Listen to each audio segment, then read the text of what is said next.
everyone, welcome back to Inside the Ropes. I'm Gary Cassidy, and today I think we're going to have a hoot. You might know why I've said that, because you can see it's a pretty full room this time. I'm joined by Rocky Romero, Karl Anderson, and the Big LG Doc Gallows, ahead of TalkNshopAmania 2. How's it going, guys? LG takes up half the screen. Look at the size of this guy. What's going on? A lot of eggs, a lot of bacon, a lot of keto work, a lot of bicep, shoulder, brother pumps, some curls. Yeah. I just got a slight pump in before we jumped on this call. It shows when we jump off. It shows. Brother. You know, it's not that when you're carrying that much of a top-heavy muscle mass. I'm shocked that he managed to get top heavy is accurate. Yes, but I'm shocked you had the athleticism to get your foot up so high to essentially kick Ethan Page's head off this week on Impact. Yeah, he had a good time with the slap chump joke, so I had a good time this morning with the kick bitch joke. But yeah, Smooth Impact's Criminal. I saw the Smooth Criminal video. That was awesome. Yeah, right? when did you get so technically savvy to do that thing? How did you make that? I did that myself.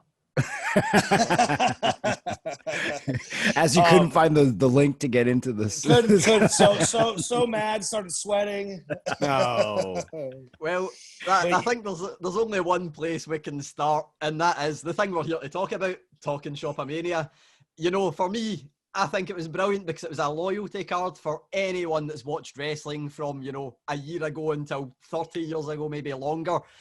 You guys build it as the worst pay-per-view people would ever see. And now... we're now doing a second one. So I want to ask, what was the reaction like of you guys sitting up and watching, you know, Twitter go absolutely crazy to the first one? Did it go how you expected? Better than you expected, or worse? I think the reaction, all three of us overall thought it was better than we expected, but we made sure that when we were doing media for TalkNshopAmania 1, that we pointed out the fact that, hey, this isn't meant out of disrespect. This is meant to be fun. It's a hard time in the world right now. We want you guys to join in, laugh along with us. We've all been lifelong professional wrestling fans. And I think because, you know, a lot of people thankfully listen to these interviews in the media and people like yourselves, they understood not to take this show seriously, because that is not what it's about. You know, like Karl Anderson always says, find your head change, whatever it may be, a beer, some CBD oil, or meditation. I don't care, but get yourself in the right mindset and laugh along with us for this thing, because we definitely laughed while creating it, writing it, putting it together, and then performing in it. So it was a hell of a good time. Yeah, it was reaction-wise, it was exactly what we wanted it to be. I think when we went on the, you know, we weren't trying to present Hell in a Cell. We weren't trying to present WrestleMania. we weren't trying to have these you know, we weren't trying to have these classic Eddie Guerrero versus Shawn Michaels matches. We were trying to have fun, and that's exactly what we did. And I think our audience, you know, at the end of the day, got it. I think there was only a couple people that were like, you know, I didn't really get this shit, but for the most part, most people did, and that's what kind of made us feel vindicated and like happy that they got this shit. And then LG was like, we got to do part 2, and me and Rocky said, hell no. Then all of a sudden, Rocky says, yeah, we got to do part 2, and I'm going, hell no. Then I'm getting tag teamed by these brothers to do part 2, and I'm going, guys, this is a lot of work, man. Because it's so much work. As bad as the production might have seemed, it was a lot of work, man. So then they tag teamed me, and then I started getting my creative juices flowing. Then I started having fun, and then, man, here we are, TalkNshopAmania part 2, and it's worse than the first, which in my mind, I was laughing so hard watching the first 10 minutes of the preview that it's better. Absolutely. It's a true love letter to professional wrestling, but it's like it put in a very quirky, fun way. You know, I mean, we're not making fun of it. Like, we're actually just laughing along with the craziness that we fell in love with, and the goofiness that goes along with it. Because if you think about it, just professional wrestling is just, it's crazy, right? But there's something about it that's so fun and appealing, and you know, that's why we fell in love with it. You know, as children, and we're still in love with it to this day. So I think this is just a true example of it, and we just try to have as much fun during a crazy time around the world where people really need a laugh and could enjoy themselves and, you know, have a beer or whatever, and just like fucking laugh their asses off because that's what we do best. Like my buddy Kenny Omega said it best one time, and I'm not sure I got it, but I do now, because like pro wrestling can be anything you want it to be. Like, think about it. It's a scripted fist fight between two human beings, and it's sold as legit. And I mean, that's been going on for years. And so what we're doing is completely scripted entertainment. So if you tell us we can't do one thing, why not? Like, we're going to take it this way. Like, pro wrestling can be anything you want it to be. And at the end of the day, it truthfully is entertainment. Somebody gets blown up by a missile. Yeah. Yeah. Somebody gets their balls ripped off. We're going to definitely get into that sentence in a little bit, because I heard about that one. But for me, I think that's the best thing. As you said, it's a love letter to professional wrestling. And my favourite thing was that you guys seemed to make a show that you guys would enjoy watching. And then if other people get it, good. But if they don't, then, well, you've made something you enjoy. Now, for me, two of my favourite parts were definitely the appearance of Stang and the appearance of a certain nature boy, Paul Lee. Yes. I told you he was a draw, boys. Well, if you like those appearances, there are bigger, better cameos, and those two guys are probably going to sneak in there too if you've seen any of the previews we've released for TalkNshopAmania 2 in a very big way. So I hope you enjoy it all over again and jacked up, amped up even more than the first time. And the jokes, the sense of humor, the vulgarity, it is definitely turned the fuck up on the sequel. You mentioned that about Paul Lee being a draw. I told you it was a draw. Was there anything that surprised you guys reaction-wise that you're like, man, we really didn't think that would work, but people seem to like it? Was there anything? Yeah, the whole fucking thing. Yeah, there was a lot of that, to be honest with you. I mean, Rory Fox got over, for Christ's sakes. He's been trying to get over for 25 years. Rory's been trying to get over since he got MTV Press in 1999, and we finally. When I was watching him in the 10th grade, he couldn't get over it. Now he's 20 years later. 20 years later, we got him over. You know. Yeah. So I think success 20 years later. That's it. Just knowing the fans in our world now are in love with Rory Fox, are in love with the Nature Boy Paul Lee, and like, man. And even George North, who like I couldn't believe was so bad, and then all of a sudden now he's one of my favorites because he's so bad. And then Stump Kowalski, you can barely walk to the ring. Like, this is, I mean, the little person that could barely walk to the ring. Him and Hornswoggle had issues, you know, like legit. I don't like him. I don't like Stump. Yeah.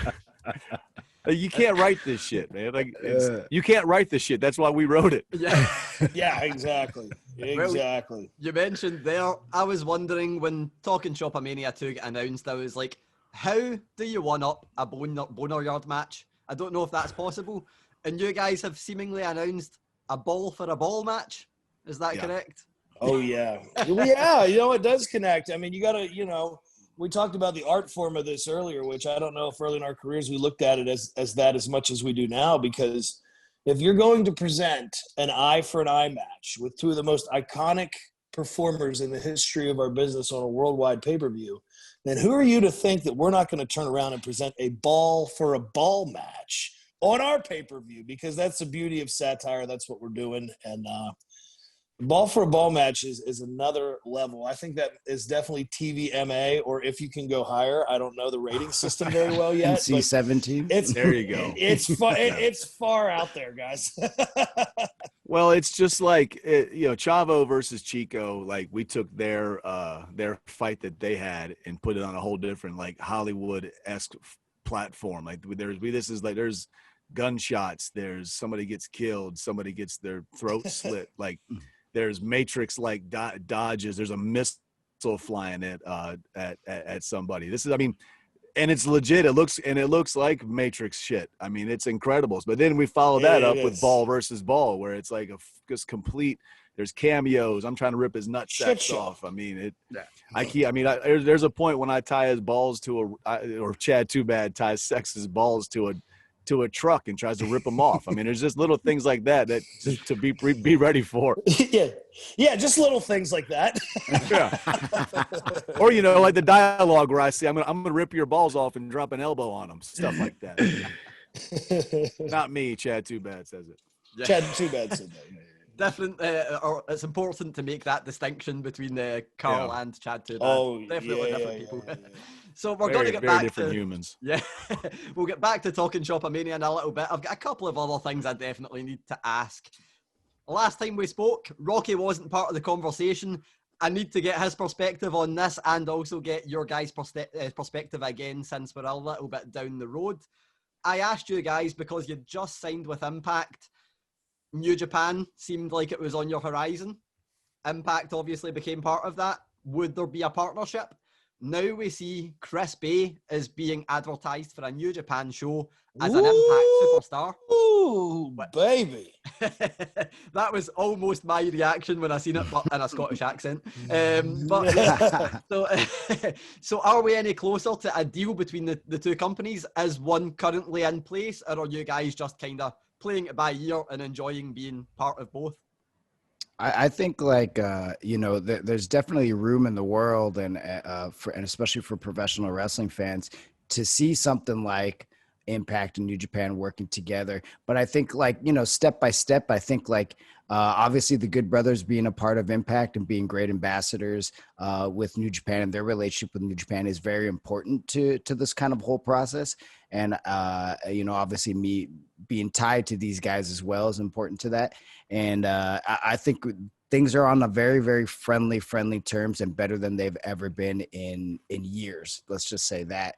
And I'm excited to see what the future holds because you never know, man. You never know. And I don't want to say anything too soon. I don't want to speak out of place because I think it's all exciting to watch. And if and when it goes down, I think it's going to be cool as fuck if it does, so let's just all keep going in the right directions. I think Chris Bay being a part of the J Cup is fucking awesome. He's a hell of a talent. And just to have him be on that platform in a different audience than what Impact would normally get, I think is huge for Chris. And I think it's a step in that direction, and we'll see what happens. I just like all the F-bombs you're dropping right now. Fuck yeah. I don't care, man. I know. Well, usually your answers are a little more office, and you drop 2-3 F-bombs in one answer. That's how I kept it cool. That's how I kept it cool. Fuck yeah. Well, that is, one thing there is I said that, you guys, I said that there was 2 Impact stars and maybe 1 or 3 New Japan stars. Rocky is kind of an Impact star anyway, because you guys have your own show that airs after Impact, Talking Shop Full Keg. So, I mean, Rocky's kind of getting the Impact audience as well. So I guess we're seeing a little bit of collaboration there. I need to ask, Rocky, was there any kind of hesitance for you to be part of that as being part of, New Japan? Or was it the kind of thing where you're like, well, I'm part of Talking Shop, so I might as well be on TV and enjoy being on TV in America where there's a full Impact audience? Well, I had to get permission. I got permission from all the right channels, and they were cool about it. And if you even see that Impact was so nice to let me plug New Japan World and New Japan Strong on there. So, like I said, things are very friendly between the two companies.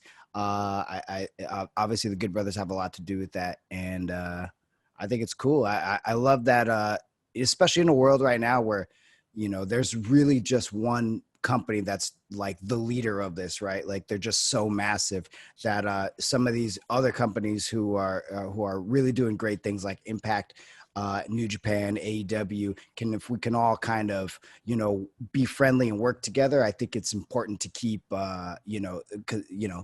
just professional wrestling fucking growing, worldwide, and that's an important part of it. Yeah. And for Carl and Doc, New Japan, do we have any update on when we'll see you guys back fully fledged in New Japan yet? Ask our boss, Rocky. December 5th. I'm just picking a date. It's gonna happen. It's just we're just waiting for the right time, right channel, right situation with the world the way it is right now, and but it's coming. And November 13th, live on there you go. Talking Shop. Yeah, in Japan, they can download the Fight app too. I'll tell you what I think is exciting about it, amongst other things, is I think it would be awesome to enter New Japan if and when we do again very soon with Impact Wrestling World Tag Team titles. And you should check out Turning Point coming up on Saturday on the Impact Plus app. Every Impact pay-per-view in history, just $7.99 a month. Lots of great independent content, including Lariato Pro Wrestling, where Rocky and Machine Gun competed recently here in Jackson, Georgia. So that is a plug for Turning Point, but we do have an Impact Wrestling Tag Team title match at Turning Point, and we plan on leaving Tag Team Champions to complete the triple motherfucking crown, baby. Does that make us Triple Crown champs? If we win those, is that a Triple Crown call? I'm not sure just made anyone that else up, has and done it. I've been saying it because that would be Impact, WWE, and IWGP. So in my mind, fuck, that's a Triple Crown, brother. Yeah, I'm not sure anyone else has ever held all 3 sets of titles. So there you go. That could be an interesting one. I don't know. My research So might they be on probably- that one. Yeah, someone will no doubt pull me up on it. Feel like the Dudley boys maybe the Dudleys. Yeah, Dudleys the might have. Dudleys will have. Yeah. They've held everything. Yeah. Yeah. Good company to Well, be in, though. Not bad company. Let me be I'll up there take with the it. Dudleys. I'm good. Yeah. Yep. Flawless segue there because you mentioned it. I'm going to talk a little bit about Turning Point after this question, but you mentioned holding tag team gold. I want to ask something that's came up recently is a lot of talk about the Hardy Boyz, and it took me back to WrestleMania 33 where you guys were holding tag team gold, and then the Hardy Boyz return. How much did you guys know about that before it happened, or when did you find out that the Hardy Boyz were going to return? You know, to be in that ring, though, when their music hit was one of the coolest things that if anybody could ever experience. And us to be in the middle of the ring when that music hit, to hear that and feel it, man, it was cool, man. I mean, you know, we found out the day before, and then history was made. Yeah, you got to remember, like we're buddies with the Hardy Boyz, so like, you know, they were more open to tell us than the Office probably was, which made it a little bit more fun. But like he said, that I can still feel the chills from that pop when they made their return at WrestleMania 33, and if there was a roof on that dome, it would have blown off. So it was very cool to be a part of it. Yeah, most definitely. And I know they're in different companies to yourself. What do you think of what both men are doing just now, respectively? Now they're not a tag team. Matt and Jeff. Yeah, go ahead. Good. I haven't paid attention to either. I know I'm happy that Jeff Jeff, I'm sure, is doing something great, and Matt's always doing something creative. I just haven't had the chance to sit down and watch anything. We've actually been busy. Do you know if there's any truth to the Willow and the Wisp coming back? If Willow the Wisp comes back, hope. if Willow the motherfucking Wisp comes back, I'll buy the pay-per-view because I deleted the network from my goddamn phone. Oh man, you know, Matt and Jeff have always been good about that over their careers. They'll go and have a big run together, and then they'll separate for a little bit, and then I think it's always inevitable that you get them back together because that's what we as fans like to see, is always a Hardy Boy reunion. So there's always going to be room in the pro wrestling landscape for that to happen. And like he said, we've been too fucking busy to watch anything, but I'm glad that both of those guys are doing great. Yeah, most definitely. And you mentioned that you've all been busy, obviously, doing many things. We did mention TalkNshopAmania earlier, so let's go back to that. The main question, and I want to phrase this the right way so you don't think that I'm slinging an insult in any way. You better be careful. You watch your ass, cowboy. Yep. We mentioned all the cameos, so many big names in the first one, and I mean, you've got some even bigger ones for the second one. How easy or difficult was it to persuade wrestlers to be part of it, or were they all jumping at the chance to be part of it? It was easier than we thought it would be, because you got to remember, these guys are sitting in the middle of a pandemic. A lot of them are bored out of their minds. I mean, some of these guys showed up here not having a clue what they were even here for. They just wanted to see the boys and hang out. And then they got we just found out. What is this? Yeah, we just found out Virgil Vincent, aka Vincent, thought he was working for AEW. and then he pulls up to a guy's house. Yeah, hey, a payday is a payday, right? And I think a lot of people found out that TalkNshopAmania 1 did well, and so it was pretty easy. I guess the only person that kayfabed us was Naked Midian, right? And, Naked Midian kayfabed us, but Completely maybe someday. Yeah. But we had a lot of people actually asking, like, hey, if there's room, I'd love to. I thought it was really funny, which, that was a little bit of a reward for us. Little Barry Horowitz pat on the back, as Rock's doing right there on the back of his head. Meaning that, hey, if they enjoyed it and they want to be part of it, that we thought that was pretty damn cool. Yeah, that was. I only asked that because I interviewed Enzo shortly before the pay-per-view took place, and he was like, I actually just went down to do Talking Shop, the podcast with the guys, and I just had my Cruiserweight Championship with me, and suddenly we decided to go in the ring with the WWE Cruiserweight Championship. So, okay. we do shit like that on a whim sometimes. Hey, we had Big Papa Pump on there, man. Like, and then, you know, we had some pretty cool cameos that, I mean, you got the Warlord, the Barbarian. I mean, these guys are there, and they pop out of nowhere, and and I feel like they were strategically placed to a funny spot, and like, man, and by the time the main event comes on, it's going to be, you know, almost, you know, 11:30. You're going to be drunk as shit, so you're going to be really loving it. You're going to love it. That's the whole point. Absolutely, yeah, exactly. Please be drunk as shit. You mentioned the name there. That was the one I wanted to ask about. Scott Steiner. How did that come about? Well, Gallows can explain this one, yeah. I've met Scott in probably 2011, and we're both Georgia guys. I went to India with him, and then worked with him doing some TNA and a bunch of independent stuff. So Scott and I have been friendly over the years, but trying to ask Big Papa Pump Scott Steiner to make a cameo in a ball for a ball match in your front yard, that's a little different than engaging in a serious professional wrestling match with him. So, but luckily Scott likes us. Scott's got a big sense of humor, and after a few, what the fuck are you talking about?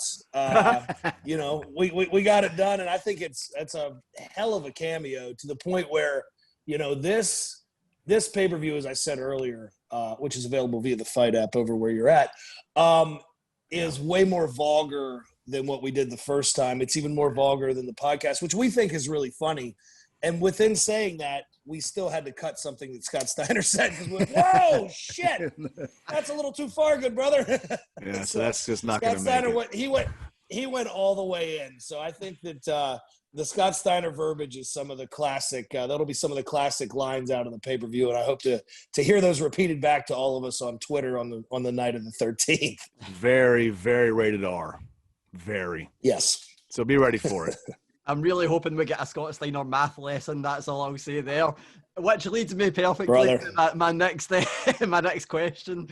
So I've only got two left. One I'm going to shoot Rocky's way, and then the other one to Carl and Doc. For Rocky, I need to ask, I mentioned there a bit of mathematics. I'm not sure how much it adds up, but I believe WWE's 24/7 champion is now on 40, or the former one that we lost on Monday, is on 42 reigns as champion.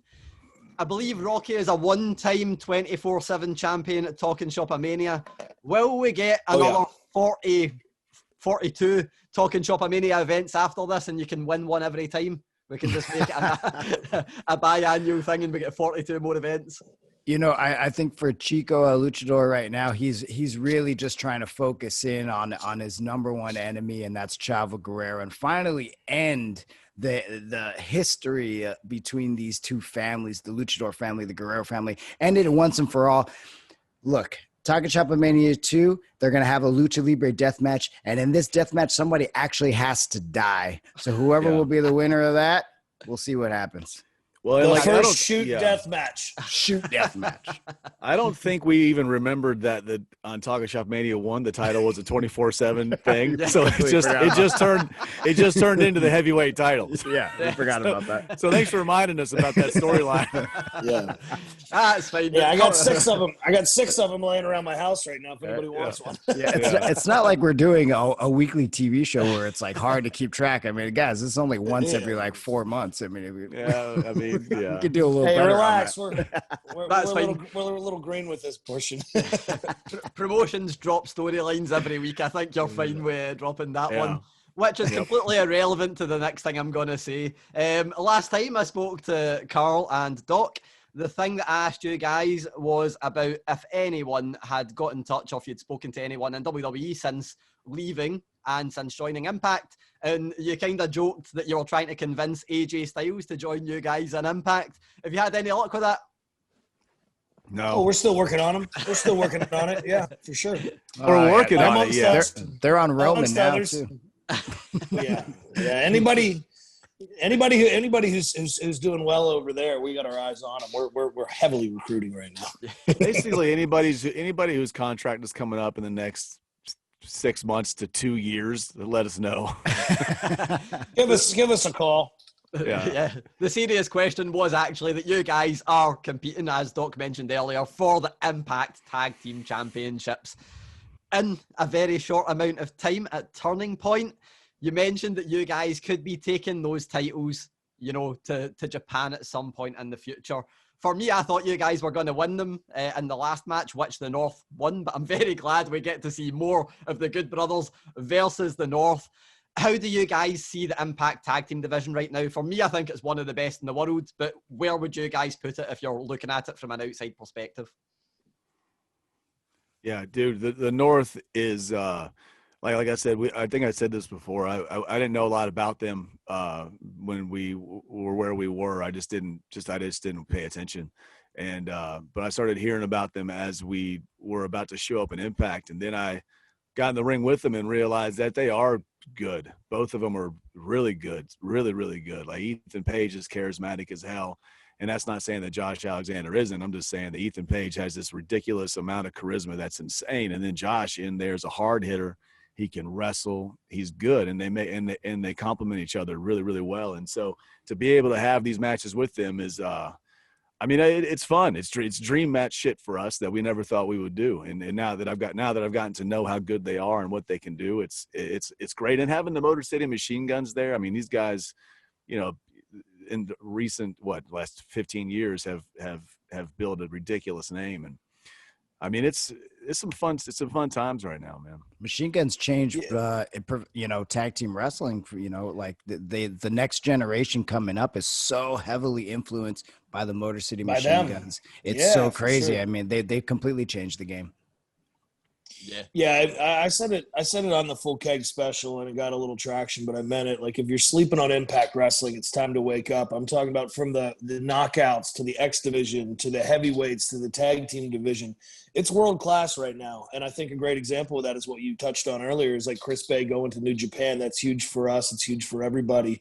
But it's a top tier product, and it's awesome, man. So I hope everybody's watching Impact over there, and I hope that you guys all turn into Turning Point on the Impact Plus app, because we're bringing home that motherfucking gold. When's that date? When's Turning Point? 14th. Yep, November the 14th. Oh, no, November 14th. Right after the day after our pay-per-view. The day after TalkNshopAmania. Yeah. That's cool. So it's big. Well, I should plug. Can I plug the Jacob December 12th? Please. I love this because you guys do my job for me. I don't need to do the plugs. I'm running them all, not leaving any money on the table at all. There. Where's that taking place at? Is that in Cali? In Cali, yeah. December 12th, NJPWworld.com. The Super J Cup 2020 version. We got Chris Bay representing Impact. We have Ray Horse representing Ring of Honor. Clark Connors will be involved, ELP from the Bullet Club, and many, many more. It's going to be an awesome event, so check it out. A load of brilliant wrestling coming up. I want to do one last thing. I want to go around the table, because we are talking about TalkNshopAmania, and ask you all for one word to describe TalkNshopAmania 2 ahead of its premiere on Fight. Shit. Fun shit.